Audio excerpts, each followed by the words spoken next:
The consciousness began to shift that this was no longer something we could tolerate. And as people began to think this way... Hello, and welcome to the Pacific Channel, where you learn about the law of attraction, how to manifest anything you want, meditation, and more.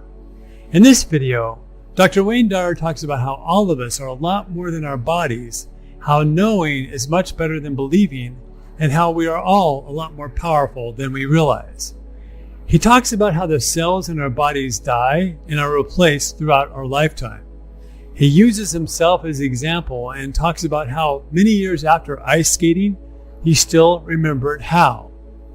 But if all of the cells in his body had been replaced, how did it still know how to ice skate? His point was that the knowing was still there. Somehow the knowing was transferred. It's metaphysical, something higher than the physical. In this video, he also compares beliefs and knowing. He discusses how beliefs always let us down, but our knowing never does. He also quotes a scripture that says that even the least among you can do all that I have done and even greater things. But you cannot have a miracle mindset if you have doubt. What you think about expands, and if you doubt, that expands too. His message is to banish the doubt and suspend disbelief. Without further delay, let's listen to Dr. Dyer. I watched the Winter Olympic trials a while back, and when I was a young boy, I was going to become a professional ice hockey player, and I used to go skating every single day. And then I let go of that when I was 18. Went into the service and spent some years overseas and all of that, and came out and went through all of the things of my life. And I get to now where I'm 52 years old, and I'm watching the Winter Olympics with all of my children. And my children help me with humility. I asked my 15-year-old daughter if she wanted to come and hear me speak. I said, I can get you tickets. There's thousands of people. They've actually paid to come and hear me speak. Would you like to come? She says, why?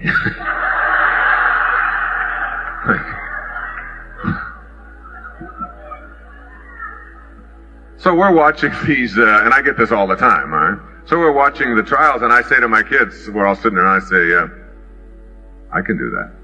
You see that Christy Yamaguchi over there? I can do those things. You can't do that, Dad. Come on. I said, yeah, I can do that. I used to be a great skater. I can swirl, and I can skate, and I can go backwards, and I can do figure eights and axles. I can do all of that stuff. I used to do all of that. Come on, Dad, you can't do that. I said, yeah, I can. I really can. So we have occasion to go to up into Massachusetts, and I'm putting on my ice skates after 34 years. Haven't been on skates in 34 years. And I lace up the skates, and I'm getting ready to go out there and skate, and the kids are all like, oh, he's got to... And I go right out there, and within 15 seconds, I'm doing what I was doing 34 years ago. Skating, twirling, going backwards, doing all the things that were just second nature to me when I was growing up in Detroit, down on the Detroit River. And the interesting thing is that the body that knew how to do that in 1958 is dead. There's not one cell left in it. Yet the knowing is still there. I don't have the same brain. I have different cells. I don't have the same femurs. I don't have the same ankles. It's all different. Replaced. And yet the knowing is still there. You see, a knowing is metaphysical in nature. Somehow, beyond the physical, transferred to the physical through some process that we can't even begin to comprehend. The knowings that you have in your life, like I know I can swim, I know I can dance, I know I can make love, I know I can walk, I know I can do all of these things that I have a knowing about, all came from within you, and all of the things that you believe in were handed to you. So consequently, your knowings will never let you down in times of crisis, and your beliefs will almost always let you down in times of crisis. Those things that you believe in are handed to you And those things that are handed to you come with doubt, because someone else is giving it to you. This is what you're supposed to believe. This is what you're supposed to do. This is how you do it. Yeah, that's great. And you're going to, but then there's a doubt attached to it. But that which you know isn't. Now, unfortunately, most of the things that we know as individuals also are in the area of what we know we can't do. We know what is impossible, what can't be done. So if I were to ask you, can you be in more than one place at the same time? Can your body be here, and can it be someplace else at the same time? You said, no, you can't do that. And if I said, well, could you transport yourself from here to, say, Montana or Spain, just through the power of your mind? You'd say, no, you can't do things like that. If I said, well, can you enter someone else's dream? Go into dream consciousness from the waking, go into someone else's dream and become a character in that dream voluntarily. You say, no. Can you fly? If you come across a tree, can you jump over it? Can you levitate? There's a lot of things, and those are just some of the extremes. But I want to remind you of what one of our spiritual masters said to us through St. Paul. Even the least among you can do all that I have done, and even greater things. Even the least among you can do all that I have done, and even greater things. Just let that into your consciousness. Because now we're talking about someone who is changing shapes, raising the dead, and feeding the hungry through the gift of manifestation of fish and loaves. Changing water into wine.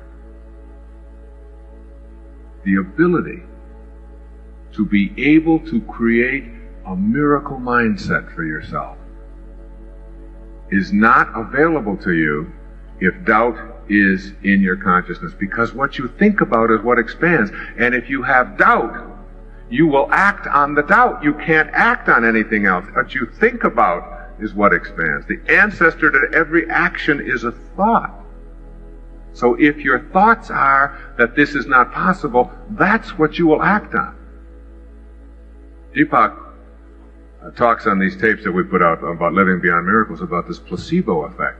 And the interesting thing about the placebo effect is that if you give an individual a pill that is made out of sugar, and you say to them, this pill is the latest cancer-curing drug, take it, that your body will begin to manufacture the anti-cancer agents from that pill.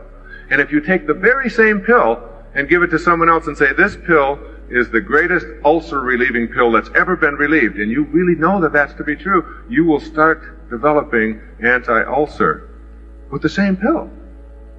And if you say that this is for the elimination of headaches, there's never been a greater headache remedy, and you know it to be true, your body will start to manufacture something different.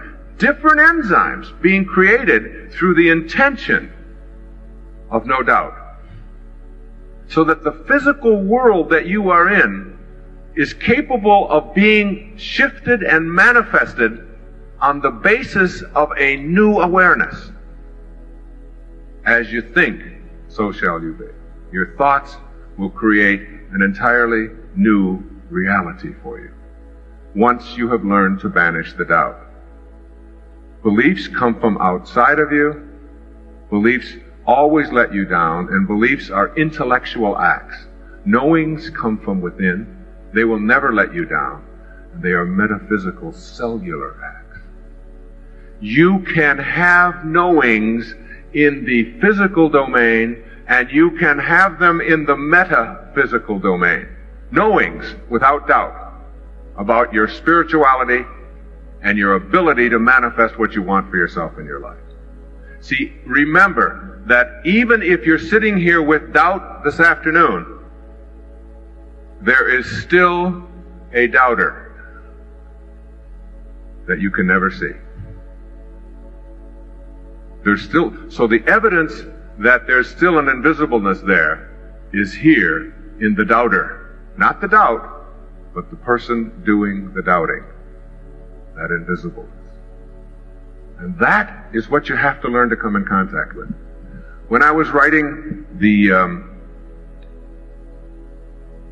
opening for Real Magic, I looked for a display quote. And the display quote that I picked for this particular book was written by a scurvy elephant poet named Samuel Taylor Coleridge. For those of you who don't know what a scurvy elephant is, when I was in the 3rd grade, I came home and asked Mrs. Scarf, "What's a scurvy elephant?" She was the lady who ran the orphanage. She was a saint.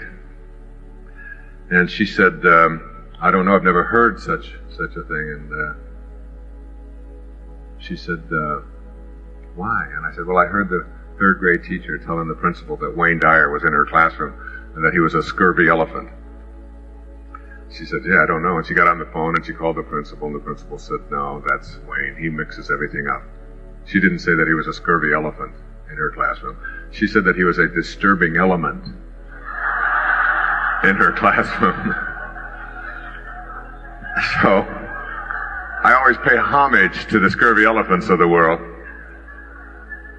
because I've learned that there is probably a karmic debt that we all pay, and each one of us, as we are scurvy elephants in our own life, get a couple of them in our own families later on. That's the one that you can do nothing with. That's the one who's got a mind of their own, and no matter how much you cajole and punish and threaten and so on, they still have got their own mind, and you know after a while that you're wasting your time. You know that, like, you better stop and be at peace with this person and teach them harmony, and maybe step back and learn something from them. One of the great karmic lessons that I've learned is that the one that you can do the least with will make you the most proud. You know, if you can survive them. So if there is a karma to all of this, I think I must have been an axe murderer in a previous life, because I've got 8 of them just like that, all right? All of whom have their own mind, and all that do have their own mind, whom I adore, and stand back and never try to take it away from them. Because we also learned in our studies, when I was writing What Do You Really Want for Your Children, about how to apply these principles to the raising of children, we discovered that the ones that are raised on blind obedience and are taught to do exactly what they're told and never question anything are the ones who have the highest degree of prejudice as they grow up in their life. And why not? They're taught to prejudge. You know, you're supposed to think this way. You're a Bosnian, you're supposed to hate a Serb. You're a Muslim, you're supposed to hate a Jew. You're a Hindi, you're supposed to hate a Sikh. It's, you know, and then you raise them to not think for themselves, to get into this no-think mentality. And so, I honor my scurvy elephants. And there was one named Samuel Taylor Coleridge who took on kings and queens and so on up in the eastern part of the United States 100 or so years ago. And this is one of his great poems. And I'd like you to just, as I just say it to you, I'd like you to really banish the doubt. I'd like you to just let it in. Do what we used to have to do in poetry classes when I was studying English literature. They used to tell us that you have to have this willing suspension of disbelief. You know, when you go to a movie theater and there's a 2-dimensional screen there, and you know that this is just lights flickering on and off in a screen. It's not real. And you don't go in there and say, well, this is ridiculous. Those are just lights, and those aren't people, and look at this. I can put my hand in there. You don't do that because you wouldn't be able to get anything out of it. So what you do is you suspend your disbelief. And you allow yourself for a couple of hours to be entertained, and then you walk out and you say, that was so phony, they didn't do this, and those were... So while you're in it, so what I'd like you to do for the remainder of time that we have is just suspend that disbelief and just listen to this. This is what Coleridge said. He said, what if you slept? And what if in your sleep you dreamed?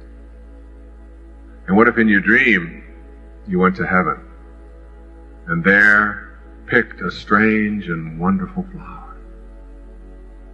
And what if, when you awoke, you held that flower in your hand? What then? I wonder how many of you know that such a thing is impossible. To bring something from dreaming consciousness into waking consciousness. And if that knowing is so pervasive that you can't allow yourself to entertain the notion that even the least among you can do all that I have done. That you have it within you. As a people, as a species, there's a collective unconsciousness in the world. One of the things that I've committed myself to talking about is a very simple thing, that what we all came in here knowing today about AIDS. What do we know about AIDS? What do we know? What have we been bombarded with for the past 10 years about AIDS? If you get it, you what? You die. We all know that. You can all say it in unison. And you know, if you took and look inside in the new technology today, you look at an atom, and they have these electron microscopes now where they can literally take an atom and they can take these, you know how they have these electrons and protons and croutons and neutrons and whatever they are that you had to measure when you were in junior high school, remember?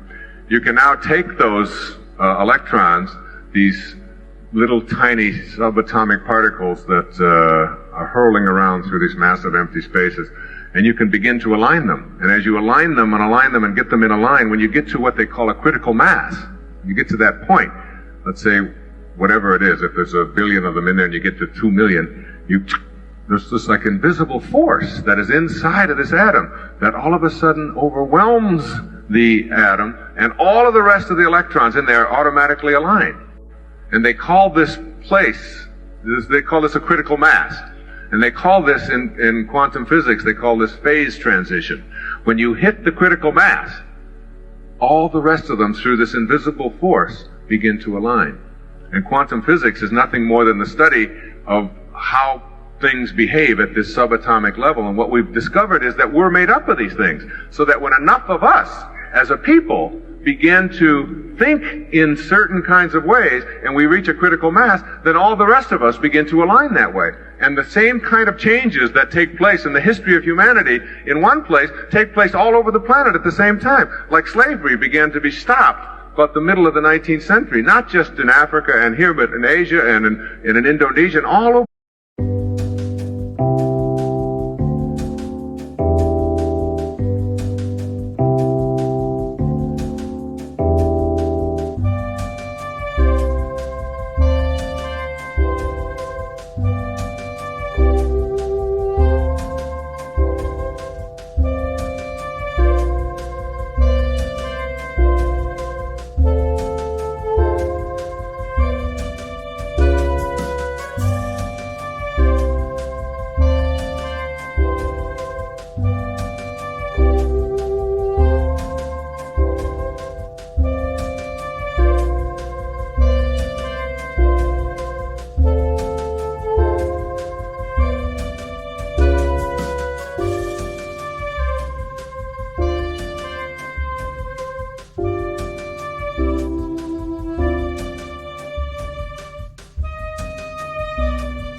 over the planet because the consciousness began to shift that this was no longer something we could tolerate. And as people began to think this way, it's called the 100th monkey effect, where they will take these monkeys and they will teach them how to wash sweet potatoes over here, and all of them will watch each other doing it in what they call allelomimetic behavior, where they will mimic each other, and then when they reach the critical mass, all the rest of them are suddenly doing the same thing, and then they go over to this island over here, 200 miles away, where they haven't even had any contact with the same monkeys in the same species, and they're doing the same thing.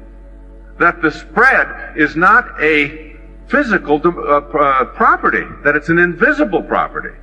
That indeed we are all connected, but what we're connected with is... According to Dyer, when you suspend disbelief, miracles in your life can happen. You have the power inside of you to transform your life into anything that you want. You just have to believe it. Believe it and you'll see it, as Dr. Dyer used to say. You can take what you dream about and bring it to consciousness. It's so much more of a choice than we realize. Dr. Dyer talks about how powerful the collective consciousness of man is and the amazing proof that it exists when you look at the example of monkeys.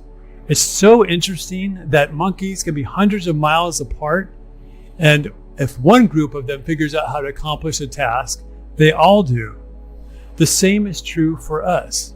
We just have to reach critical mass that they call the 100th monkey effect. For example, when enough of us decide to meditate to bring crime down in a city, crime will come down in that city. You have the power to change your life, and we have the power to change humanity. We are just starting to learn our true potential to not only improve and heal our lives, but for all of humanity too. If you like this video, please like and subscribe to watch more videos like this. Thanks for watching, and now have a great day or night.